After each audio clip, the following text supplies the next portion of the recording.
Hello everyone, my name is Francis McShane and I'm hoping to impress you now with a new feature of WinDoor Plus, which is the ability to open encasements. So we'll get straight in with this window here, and the function you're looking for is right at the bottom here. It's open or close casements.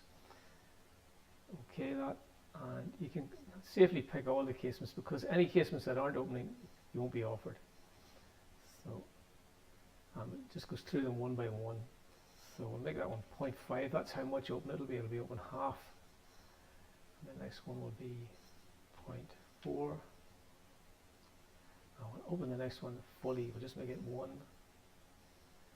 And we'll open the next one 0.2, say, all different amounts. So you can, as you can see, you can open the windows and you can open them all different amounts. And the interesting thing is that a door leaf is also a kind of a window, so you can put a kind of a vent light into a door. So if I click into that, you'll see it's a window, and I've put an opening vent into it, and it's number 2. Oh, it wasn't. No, 1, 2. It's open or close casements. I'll just pick them all. No, I'll just pick it. It should be number 2. Yes, number 2. 0.5. Okay, yeah, that was, I don't know what I did wrong there, but anyway, it opened the number 2 casement.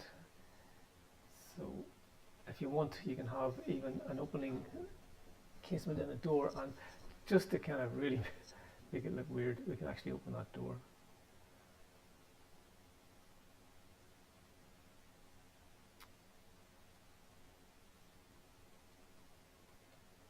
It actually closed the window then when it recreated the door, but I can reopen that window. Number 2, yes.